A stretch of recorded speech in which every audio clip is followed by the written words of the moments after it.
Pace bene, masih di mea culpa. Kali ini kita berbicara tentang satu sosok, seorang perempuan, seorang Chinese yang kemudian masuk menjadi Katolik dan dia dikenal sebagai perempuan the founding mother, perempuan yang pertama pionir yang mementingkan peran literasi dalam pendidikan secara khusus dalam budaya Tiongkok. Nama perempuan ini adalah Su Xuelin. Saya tidak begitu yakin dengan pronunciation, pengucapannya, mudah-mudahan tidak salah. A modern Chinese Catholic woman. Dia dikenal sebagai generasi-generasi awal dari perempuan Katolik di era modern yang berkebangsaan Cina. Dia lahir pada tanggal 24 Februari 1897 di Zhejiang di China, dan dia meninggal pada April tanggal 21 tahun 1999, 102 tahun. Nah, kita mau berbicara tentang perannya yang besar di dunia pendidikan, keinginannya menjadi Katolik, dan pengaruhnya bagi gereja. Tapi sebelumnya para sahabat, saya hampir lupa. Ada teman kemarin yang meminta kalau bisa dibuatlah ucapan selamat ulang tahun kalau ada yang berulang tahun atau kalau ada peristiwa lain. Baik, yang pertama saya mau katakan selamat ulang tahun bagi para culprit, para sahabat yang merayakan ulang tahunnya pada hari ini atau pada minggu ini. Boleh tuliskan di kolom komentar kalau berulang tahun pada hari ini, minggu ini, atau bulan ini. Lalu saya juga mau katakan semoga lekas sembuh Bapak Stefanus Wesley, salah satu culprit yang setia di channel ini yang mengalami kecelakaan pada beberapa hari yang lalu. Semoga lekas sembuh dan lancar dana yang dibutuhkan. Saya tidak tahu, mana tahu ada para culprit yang berkenan membantu. Meskipun saya tidak tahu dikirim kemana, tapi bisa kita hubungi. Kalau ada yang berkenan bisa dikirim ke pesan ke email. Oke, semoga lekas sembuh dan semua para sahabat sehat-sehat dimanapun berada. Su Xuelin, terlalu kuat. Dia lahir dengan nama Su Mei tahun 1897. Ada dua informasi yang saya ambil dan sama, isinya sama, tahun kelahirannya sama. Dan dia menjadi Katolik tahun 1924.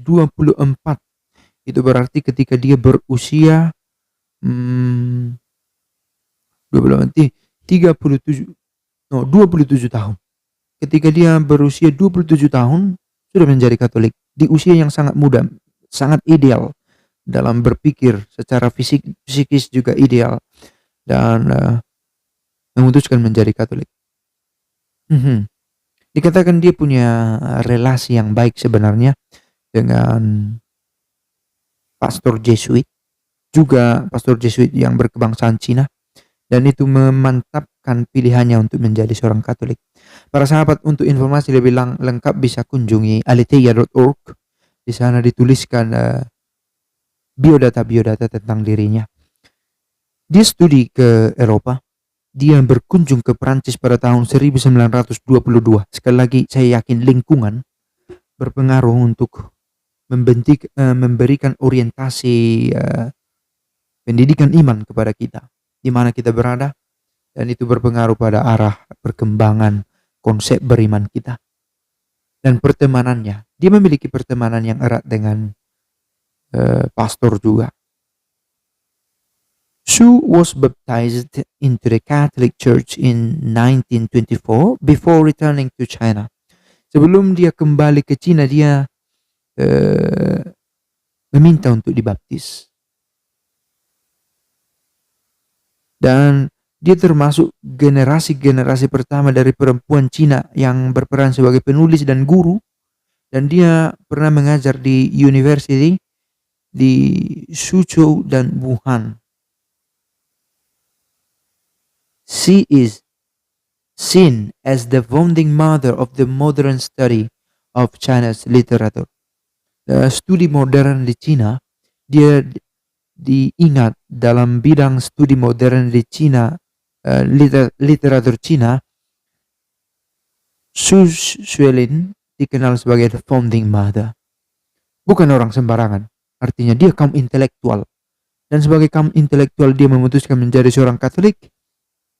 Well, pasti ada yang menarik di Katolik. Dilihat secara rasional sampai dia memutuskan untuk menjadi Katolik. Saya yakin dia bukan tipe orang yang dengan gampang berkata, oke, kita pergi ke sana, mari. Kalau kamu ingin masuk Katolik, kamu akan mendapatkan ini dan itu, diiming-imingi dan akhirnya menjadi Katolik. Saya yakin dia adalah seorang perempuan rasional dan dicatat di dalam sejarah dan dia akhirnya mau menjadi Katolik. Saya pikir itu pengaruh yang sosok yang berpengaruh dan berpendidikan. Oke, dia bisa dikatakan memiliki pengaruh juga tentang perempuan, kesetaraan gender. Bagaimana perempuan juga mengecap pendidikan di negaranya dan memiliki posisi yang lebih baik, penghargaan secara di bidang martabat yang lebih baik kepada perempuan, dan dia termasuk orang yang memberi pengaruh terhadap itu. Mudah-mudahan jelas.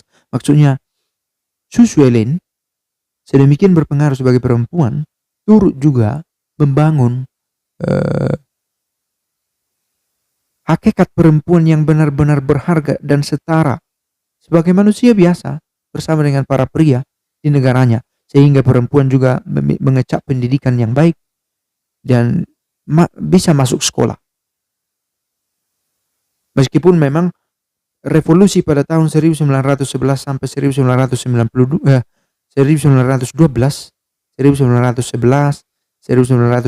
ada revolusi dan dikatakan overthrew the Qing dynasty, dinasti Qing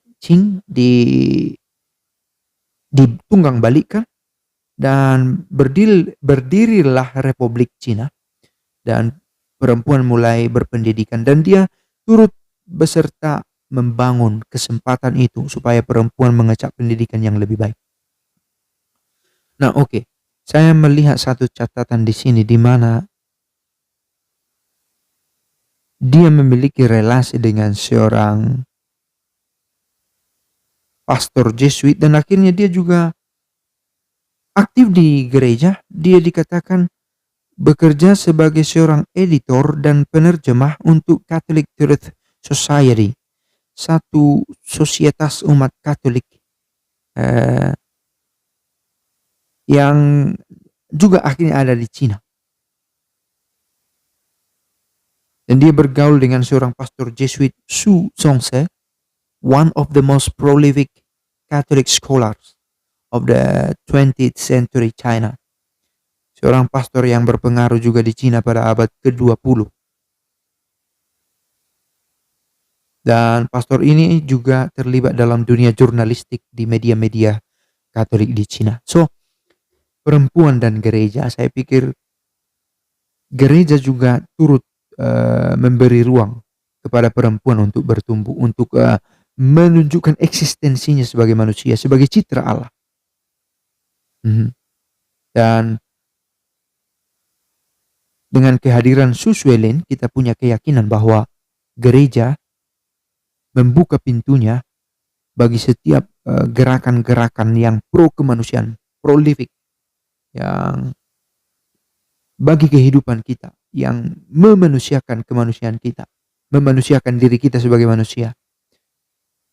Dan setiap aksi yang dilakukan oleh perempuan sejauh itu pro kehidupan dan demi perkembangan gereja pasti juga didukung oleh gereja.